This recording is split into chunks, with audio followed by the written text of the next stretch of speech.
Meu nome é Maurício Hiroshi Amada, sou médico cirurgião vascular e endovascular e ecografia vascular. Hoje vim falar aqui sobre trombose venosa profunda. Então, o que é a trombose venosa profunda? A trombose venosa é uma formação de coágulo dentro da veia, principalmente em membros superiores e inferiores, muito mais frequente em membros inferiores. Ela causa obstrução do fluxo do sangue ascendente, do retorno do sangue para o coração, e isso que causa edema. Diferente da trombose arterial, que é um quadro de obstrução da artéria, que ela dificulta a levada do sangue para a perna, podendo causar até perda do membro. Aqui mostra um exemplo do quadro de trombose venosa profunda, de formação do coágulo na veia da panturrilha, e esse coágulo obstrui o retorno do sangue para o coração. E isso causa um edema na perna, pela restrição do retorno do sangue, e dor pela dilatação da veia da perna.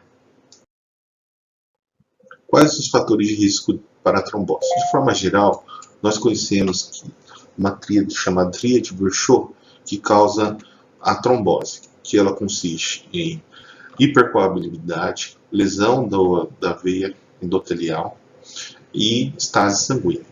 Essas situações geralmente ocorrem quando tem a presença de alguns fatores de risco, dentre os quais mais importantes o câncer ativo, a cirurgia pélvica e ortopédica, uso de hormônios e catéteres venosos profundos e imobilização prolongada. Então, quais doenças podem confundir a trombose no colo? Encontramos os edemas secundários, as doenças sistêmicas, como doenças renais, cardíacas e deficiência de proteínas, quadros de linfedema, erisipela, cistos de Baker-Roto, que é uma situação no qual um cisto que nós encontramos atrás do joelho se rompe, extravasando líquido e causando edema próximo ao joelho. Lesões musculares em panturrilha. Em particular, síndrome da pedrada, que consiste em uma lesão muscular na panturrilha causada por um esforço súbito e causa dor à deambulação. Então, quais os fatores de risco na fase aguda? E por que a gente se preocupa tanto com a trombose venosa profunda? Porque ela tem a complicação mais temível e mais comum, a embolia pulmonar, que é uma doença grave que pode causar uma insuficiência respiratória, uma sobrecarga cardíaca e evoluir até com uma parada cardíaca e óbito. Ele é causado como? Um deslocamento daquele trombo que a gente encontra na perna, indo para o coração e, por fim, parando dentro do pulmão, e isso causando obstrução do fluxo na artéria pulmonar. Aqui a gente tem um exemplo de um trombo que estava inicialmente localizado na perna, se deslocando em sentido ascendente pela veia cava, entrando dentro do coração e, por sua vez, entrando na artéria pulmonar e obstruindo o fluxo dentro da artéria pulmonar.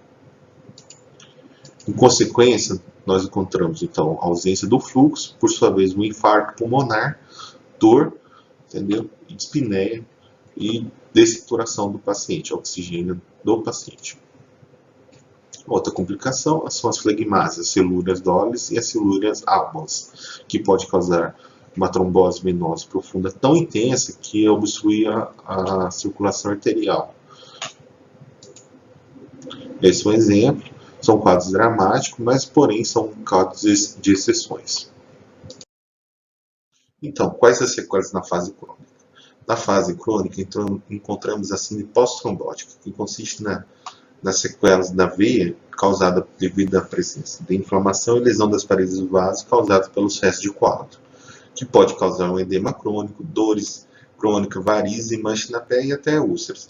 A sequela de paciente para paciente é variável. Alguns têm só um quadro de edema leve e outros podem desenvolver quadros dramáticos, lesão ulceradas, extensas, e depende geralmente da resposta ao tratamento inicial do quadro agudo da trombose venosa. Aqui a gente tem um exemplo de um paciente com quadro grave, com lesões ulceradas pós-síndrome trombótica. A gente nota as várias lesões ulceradas, presença de manchas, dermatite, descamação, entendeu? Então, como fazemos o tratamento na fase aguda? O primeiro passo é realizar o diagnóstico de forma adequada, com o uso de um ultrassom realizado por um profissional competente. Em seguida, introduzimos a anticoagulação injetável oral conforme a indicação do médico. Usamos medicações fibrinolíticas, ou seja, remédios que dissolvem o coágulo diretamente, ou por intervenção, com o uso de métodos mecânicos também, em pacientes selecionados.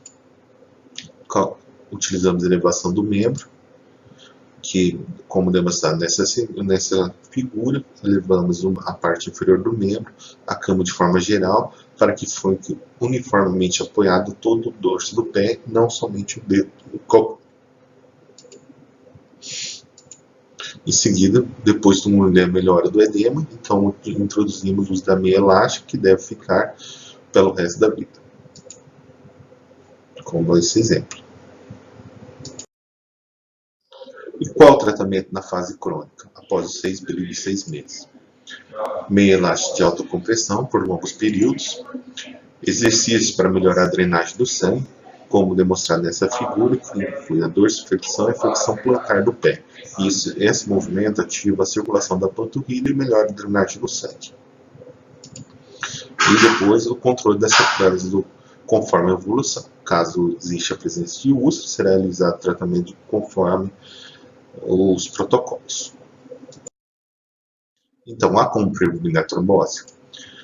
Há diversas maneiras de a gente prevenir a trombose. Para simplificar e melhor entendimento, a gente dividiu pela tríade Virchow, que resumidamente é medidas que evitam o aumento da coagulação do sangue, medidas que evitam a estase sanguínea e medidas que evitam lesão dos vasos. Mostrando aqui a tríade Virchow, que basicamente é a estase sanguínea, a lesão endotelial e a hipercoagulabilidade. Então, quais medidas que a gente pode utilizar para evitar o aumento da coagulação do sangue? Evitar o uso de anticoncepcionais, principalmente associado aos cigarros. O uso do anticoncepcional isolado, ele causa um aumento de risco, e o uso de cigarro isolado também causa um aumento de risco.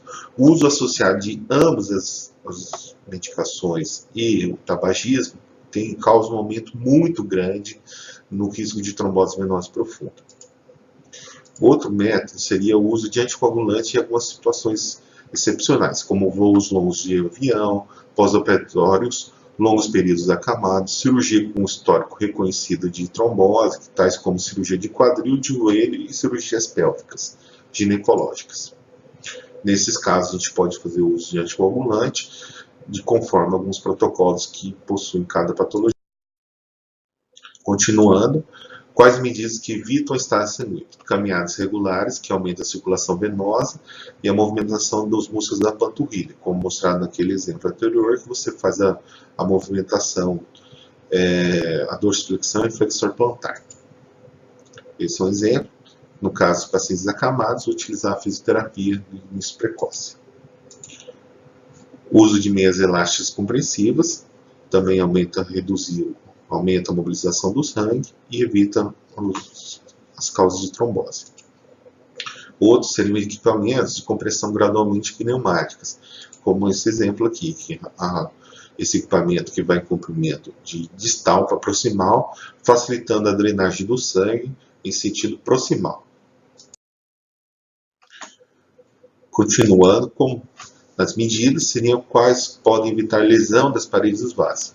Isso seria no âmbito hospitalar, que são as lesões de introdução de catéter venoso profundo de longos períodos e traumas diretos na lesão de veia. Essas lesões geralmente são decorrentes de excessos centrais causados por a necessidade de pacientes com hemodiálise ou quimioterapia. Esses pacientes ficam com catéter de longa permanência por longos períodos. Esse longo período pode causar lesão endotelial na punção e dentro dos vasos, causando uma trombose. Mas às vezes são necessários para o tratamento de certas patologias. Mas, à medida possível, melhor evitá-las.